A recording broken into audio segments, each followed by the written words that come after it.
아름다운 찬양으로 하나님께 영광 돌려주신 저희 대선배 되신 우리 정가영 목사님 감사드립니다. 행복한 안식일입니다. 오늘 하나님의 말씀은 본문 주제가 누가복음 21장 19절입니다. 이 성경 구절이 굉장히 짧습니다.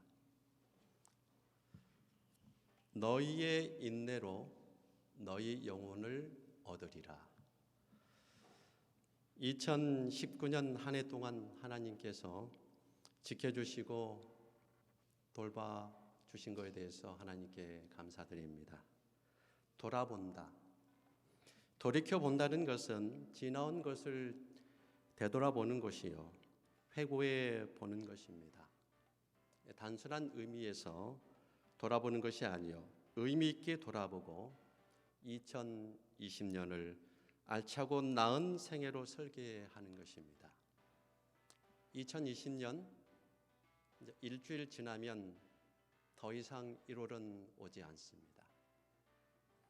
우리 인생에도 손꼽은 좋은 일, 또 좋지 않은 일들이 있었습니다. 되새기고 싶은 일도 있고 되새기고 싶지 않은 일도 있습니다.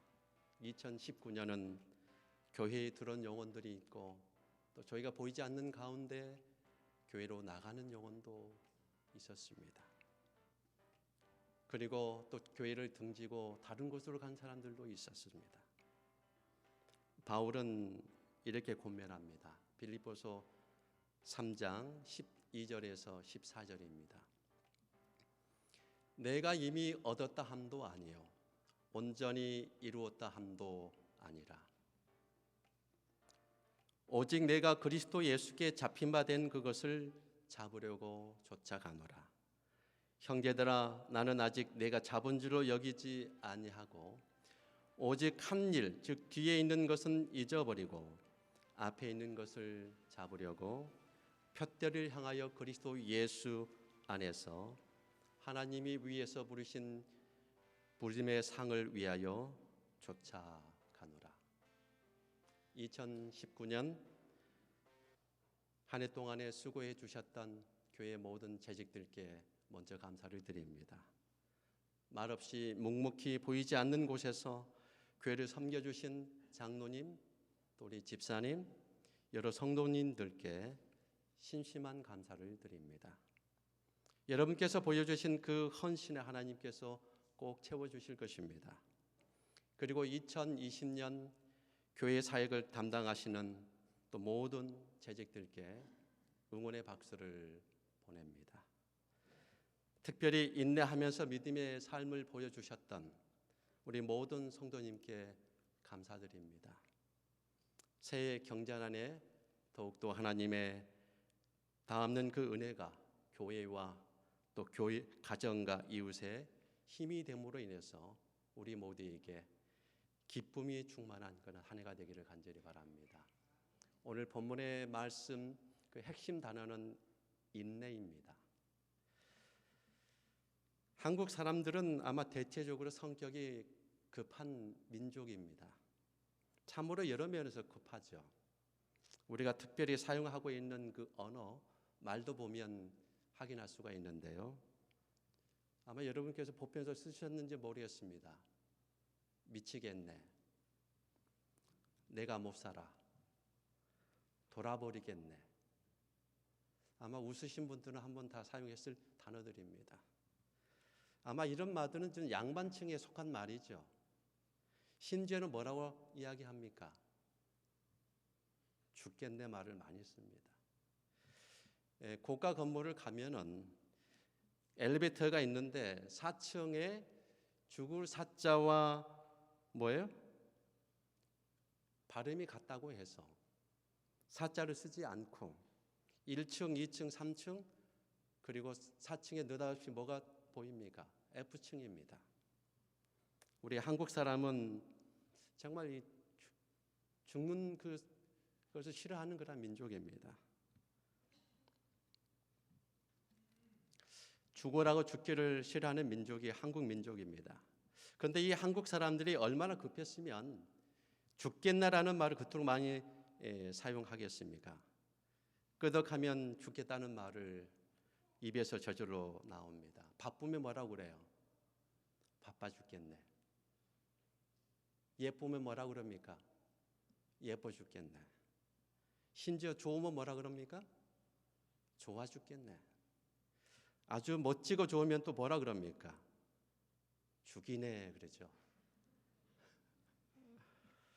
우리 한국 사람들이 정말 급한 사람인 것 같아요. 외국에 가면은 식당 종업원들이 한국 관광객들도 제일 먼저 배우는 그 단어가 있다고 합니다. 빨리 빨리. 여러분은 예수님을 개인의 구주로 영접하고서 오래 참고 인내하는 아름답고 탁월한 그 품성을 배양하고 계십니까? 갈라디아서 5장 22절에 보면 성령의 열매 중에 인내가 나옵니다. 또 고린도서 13장 사랑의 장에 보면 13장 4절에 사랑은 오래 참는다라고 이야기합니다. 또 사도 바울은 말합니다. 말세의 사람들이 조급할 것이라고 예언했습니다. 야고보는 인내를 온전히 이루라. 이는 너희로 온전하고 구비하여 조금도 부족함이 없게 하려 함이라 권면합니다. 인내가 부족하면 온전치 못함을 암시합니다. 성경은 인내해야 할 것을 또 인내해야 한다라고 계속 거듭거듭 성경은 강조하고 있습니다. 잠언 19장 11절에 어떤 말씀이 있습니까? 노하기를 더디하는 것이 사람의 슬기요 허물을 용서하는 것이 자기의 영광이니라. 또 잠언 16장 32절 노하기를 더디하는 자는 용사보다 낫고 자기의 마음을 다스리는 자는 성을 빼앗는 자보다 낫느니라.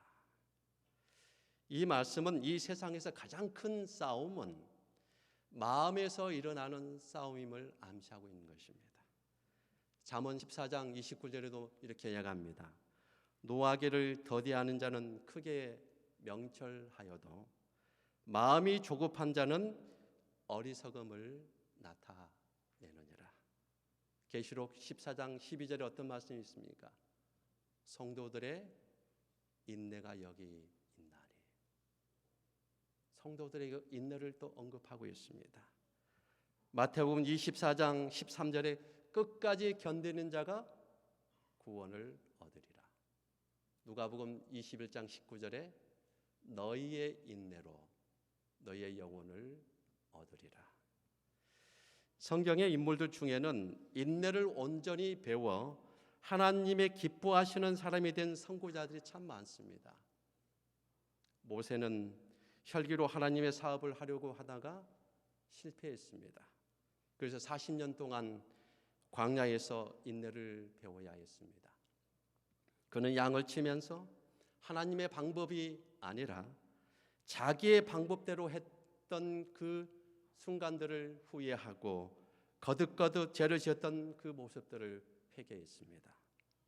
그리고 전적으로 하나님께 맡기며 인내를 배웠습니다. 하나님께서 모세에게 인내와 온유를 가르친 데는 몇 년이 걸렸습니까? 40년이 걸렸습니다. 결과로 모세는 그 온유함이 지면의 모든 사람들보다 나은 사람이 되었고 가장 위대한 지도자 중 한 사람이 되었습니다. 인내하는 사람이 그런 지도가 될 수 있습니다. 하나님의 사업은 결코 혈기로 하는 것이 아닙니다. 하나님의 사업은 사랑으로 인내하며 하는 것입니다. 아브라함은 인내가 부족해서 반 참말 반 거짓말을 했죠. 자기의 목숨을 건지려고 자기 사랑하는 아내 사라를 뭐라고 소개했습니까? 누이 동생이라고 이야기했습니다. 그러다가 모리아 산에서 그의 온 영혼을 다하여 하나님의 명령에 순종함으로 인해서 하나님의 인정을 받는 그런 사람이 되었습니다. 사도 바울은 개종 후에 9년 동안 아무도 그를 알아주지 않았지만 묵묵히 기다리면서 겸손히 인내하고 자기를 갈고 닦았기 때문에 하나님께 귀히 쓰임 받는 그런 인물이 될 수 있었습니다. 야곱은 어떠합니까? 인내에 실패해서 가족을 속이고 가나안 땅을 나와야 했습니다. 아버지와 형을 속이고 형의 장자권을 속여 받았습니다. 하나님의 축복을 빨리 받고 싶어서 참고 인내하지 못했습니다. 그리고 하나님께서 인정하지 않는 그런 방법을 썼습니다. 그러나 야곱은 유랑하고 고생하며 오랜 세월 눈물과 땀을 흘리면서 회개하고 인내의 교훈을 배웠습니다. 인내를 배운 후에 야곱은 하나님을 철저히 의지하는 그런 사람이 되었습니다. 에서가 죽이러 올 때에 그 절박한 처지에서 그는 전적으로 자기를 부인하고 하나님께 맡김으로 인하여 마침내 승리한 그 이스라엘로 가나안 땅에 들어갑니다. 하늘 가나안 땅에는 인내를 배운 그 승리자들이 들어가는 곳입니다. 그러면 어떻게 인내해야 하는가? 첫째, 끝까지 인내해야 합니다. 이 말이 무엇입니까? 끝까지 믿어야 한다는 말입니다. 그 아람의 권력자 나아만 장군이 치명적인 병에 걸려서 하나님의 선지자에게 갔을 때 하나님의 사람 엘리사가 뭐라고 이야기했습니까? 요단강에 가서 몸을 7번 담그라고 했습니다. 나만 장군은 자존심이 상해서 돌아가려고 했습니다.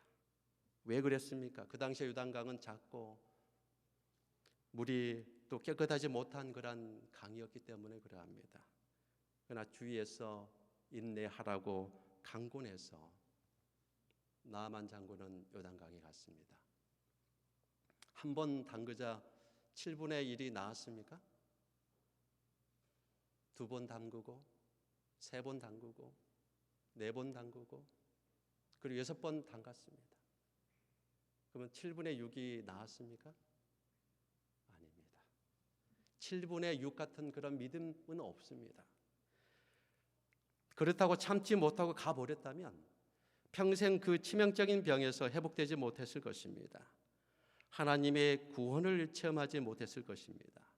그가 인내하고 몸을 담궜을 때에 그는 그 치명적인 그 병에서 깨끗함을 받을 수 있었습니다.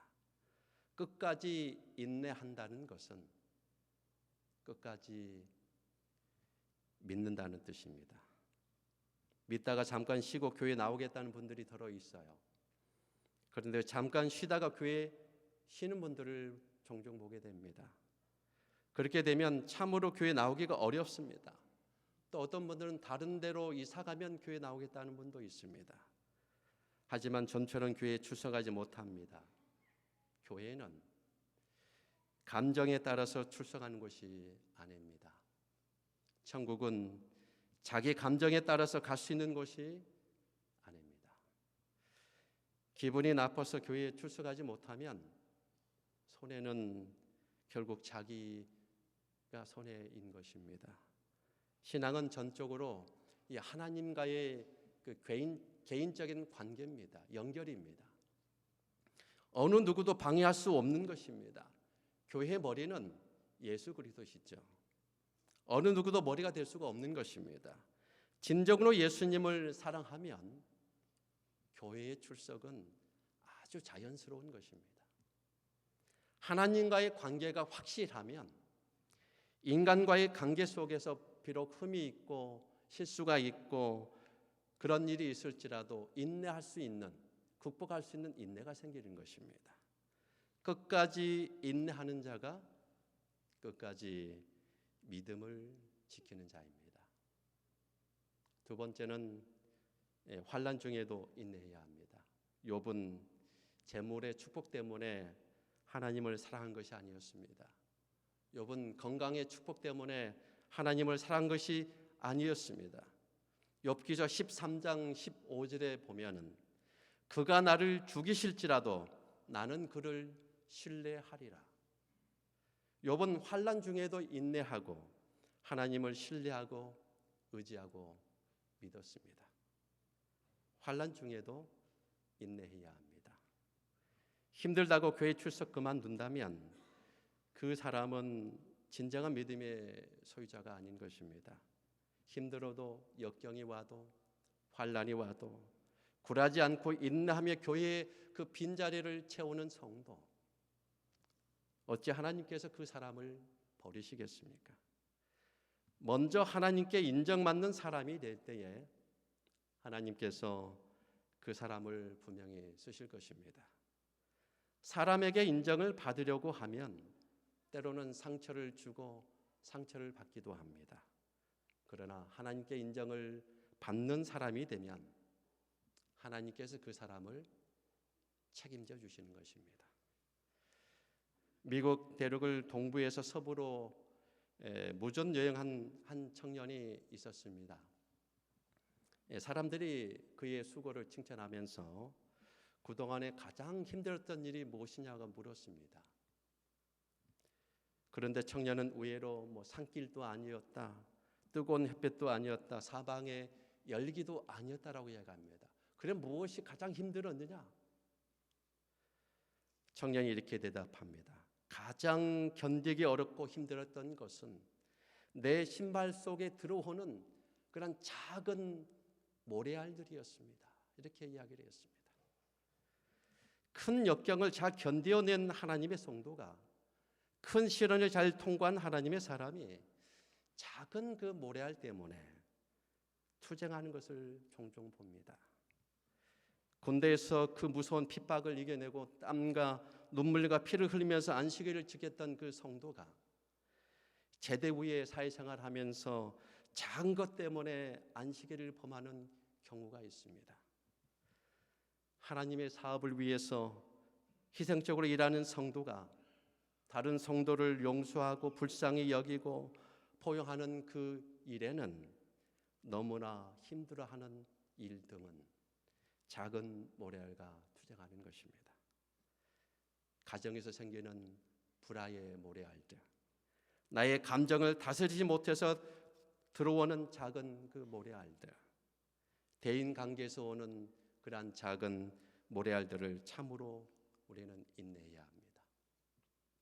조개는 그 날카로운 그 이물질이 들어올 때에 고통을 당합니다.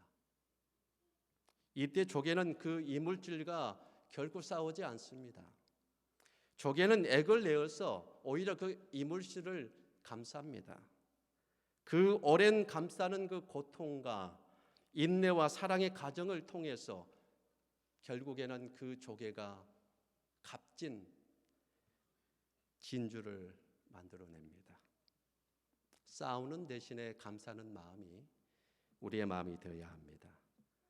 이러므로 예수께서는 천국은 마치 좋은 다이아몬드를 구하는 장사와 같다라고 말씀하지 않고 천국은 뭐라고 이야기합니까? 좋은 진주를 구하는 장사와 같다고 이야기합니다. 인내를 이룬 그 하나님의 성도가 결국 천국에 들어갑니다. 그래서 요한계시록 21장 21절에 새 예루살렘 성의 12문은 12 다이아몬드가 아니라 12 진주입니다. 천국은 인내를 온전히 이룬 그러한 하나님의 성도가 들어가는 곳입니다. 그리고 세 번째는 참을 수 없는 것을 참는 것이 뭐예요? 인내입니다. 어떤 사람이 일을 마치고 집에 와 보니까 아내의 신발 옆에 흰 남자 고무신이 있었습니다. 순간 심장이 뛰었습니다. 의욕과 분노가 끌어올랐습니다. 창호지의 문을 구멍을 내고 보니까 아내와 스님이 한 이불 속에서 자고 있는 것입니다. 배신감과 노염이 머리까지 침으로 올랐습니다. 나 몰래 호박 실을까? 내 당장 저 둘을 죽이고 말겠어. 그리고 부엌으로 들어가서 식칼을 들고 왔습니다. 그리고 마루를 오르는데 갑자기 그의 머릿속에 이런 생각이 계속 드는 것입니다. 떠오르는 것입니다. 참을 인자 새기면 생명을 구한다. 참을 인자 새기면 생명을 구한다. 계속 생각이 나서 그래, 그러면 참아보자. 그 결심을 합니다. 그래서 마음을 진정시키고 칼을 원래 부엌에 갖다 놓고 놓았습니다. 그리고 문을 열어서 어험 다녀왔네. 그 소리에 아내와 스님이 화들짝 잠에서 깨어나게 됩니다. 일어납니다. 분노와 배신감이 끌어올랐습니다. 속으로 이 뻔뻔스러운 염려들. 그러나 꾹 참았습니다. 참을 인자 새기면 생명을 구한다는 말을 입으로 반복하면서 꾹 참았습니다. 쓰라린 마음에 터질 것 같은 고통을 누르는 이 사람에게 아내가 말했습니다. 여보, 이제 돌아오세요. 여보, 이제 돌아오세요. 뻔뻔스럽다. 그리고 그 여인의 남편이 스님을 바라보면서 말했습니다. 스님은 절에서 도에 정진할 것이지 왜 남의 아내와 놀아나도 되겠습니까? 그런데 아내 옆에서 이불을 제치고 일어난 스님이 말했습니다. 형부, 이제 오세요. 뭐 형부? 자세히 스님의 얼굴을 보니까 이게 누구입니까? 10년 전에 살기 힘들다고 절에 들어간 그 처제였습니다. 인내했기 때문에 아내와 처제를 구한 것입니다.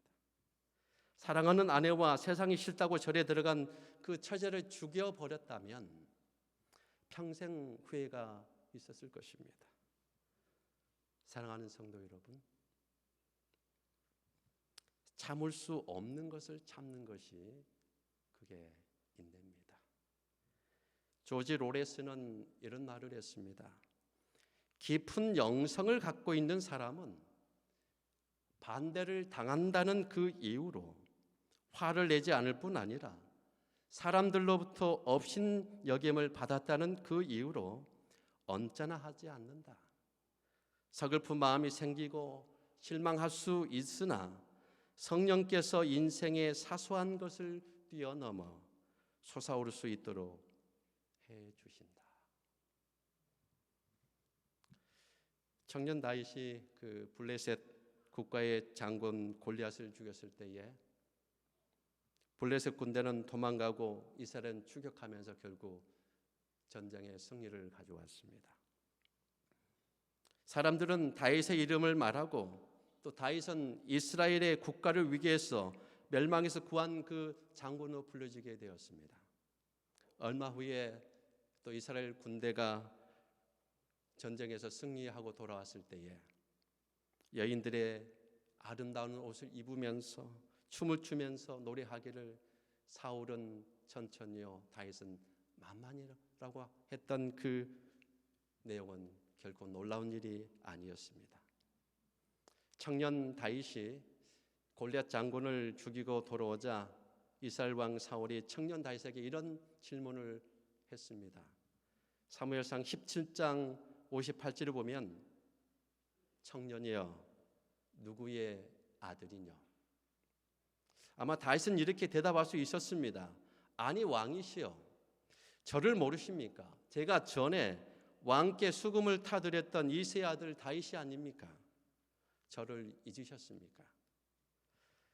다윗은 사울 왕이 모를 리가 없는 그런 청년이었습니다. 그러나 다윗은 어떻게 대답했습니까? 저는 주의 종 베들레헴 사람 이새의 아들입니다. 그리고 사무엘상 18장 그 1절에 보면 다윗이 사울에게 말하기를 마침에 사울의 아들이었던 그 요나단의 마음이 다윗의 마음과 연락되어 요나단이 그를 자기의 생명같이 사랑하니라는 그런 구절의 성경 구절이 언급됩니다. 왜 그랬을까요?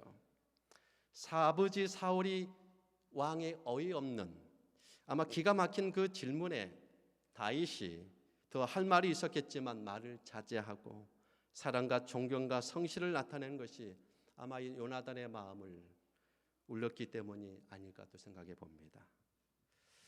우리에게도 기가 막힌 일들이 있었을 것이며 앞으로 또 있을 수 있습니다. 가정에서 혹은 교회에서 혹은 사회에서 그럴 수도 있습니다.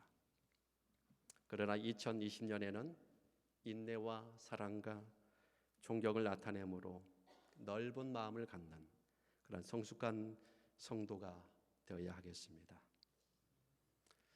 힘을 가진 사람이 참는 거 매우 힘듭니다. 한번 그 주먹으로 때리면 맞은 사람이 기절할 정도로 강철 같은 주먹을 가진 한 사람이 있었습니다. 근데 이 사람이 그리스도를 영접하고 나서 신학을 공부하게 되었습니다. 신학생이 되었습니다.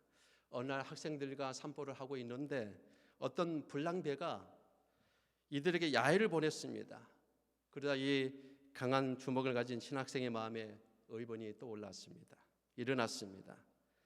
정말 그는 자기 주먹으로 오면 그 불량배들을 눕혀버릴 수 있는 그런 힘을 가지고 있었습니다. 그런데 이 학생들이 참으라 해서 결국에는 참았습니다.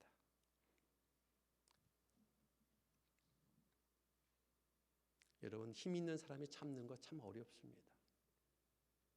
근데 예수님이 이와 같았죠.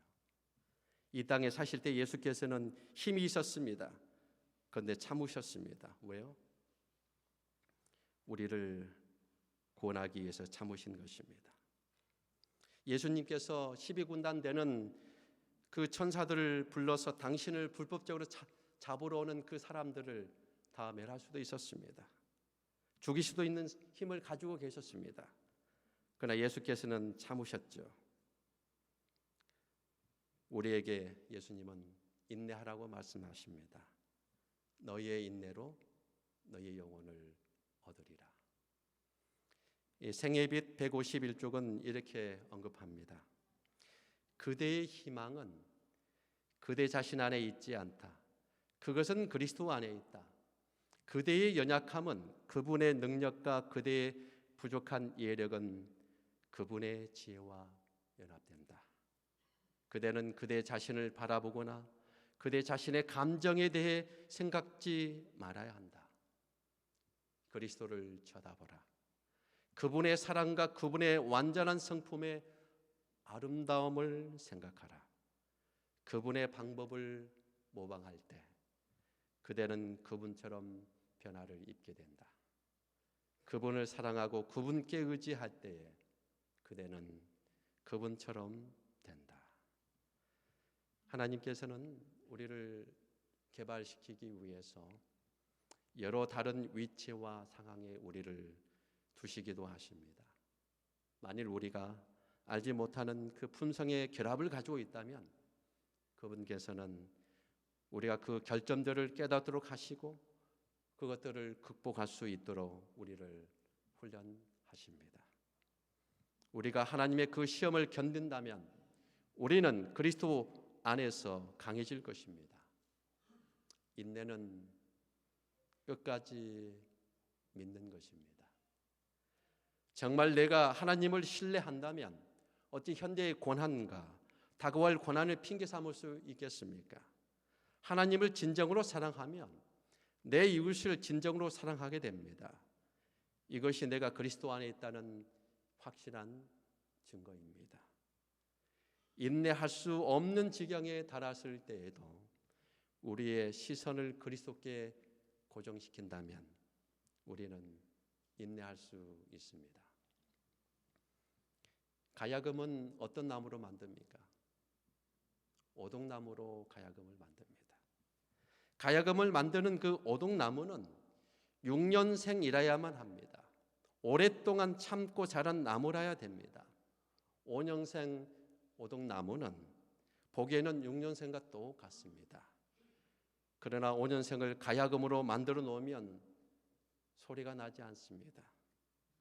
오동나무는 6년생이라야 비로소 가야금 소리를 냅니다. 충분히 오랫동안 자란 나무라야 소리를 낸 것입니다. 2020년 올해에는 하나님의 은혜로 인내를 온전히 이루는 성숙한 그리스도인이 되십시다. 참고 인내하며 매일의 삶 속에서 승리의 노래를 부르십시다. 인내 삶을 통해서 인생의 진정한 승리자가 되어서 주님께 칭찬받는 그런 성실한 그런 일꾼이 되십시다. 그래야 새 예루살렘 성 그 진주문을 통과할 때에 어린 양의 노래, 구원의 노래, 승리의 노래를 부르는 그 대회에 우리 모두 참여하시지 않으시겠습니까? 진정으로 하나님을 사랑하십니까? 정말로 하나님을 사랑하십니까? 누구든지 하나님을 사랑하면 이 사람은 하나님의 아시는 바가 됩니다. 여러분이 진정으로 하나님을 사랑하면 하나님은 아십니다. 여러분 또한 아실 겁니다. 그런데 사랑에는 꼭 반응이 있습니다. 그것이 무엇입니까? 그의 계명을 지키는 것, 결국 순종하는 것입니다. 순종의 삶입니다. 너희가 나를 사랑하면 나의 계명을 지키리라. 하나님을 사랑하십니까? 그렇다면 그분께 반응해야 합니다. 인생의 진정한 승리자가 되길 원하십니까? 오늘 우리는 말씀을 통해서 세 가지의 내용을 배웠습니다. 첫째는 끝까지 인내하는 것입니다. 둘째는 환난 중에도 인내하는 것입니다. 그리고 셋째는 참을 수 없을 때에도 인내하는 것입니다. 인내의 삶을 사십시다. 주님을 쳐다봄으로 인생의 진정한 그런 승리자가 되기를 간절히 바라며 말씀을 마칩니다.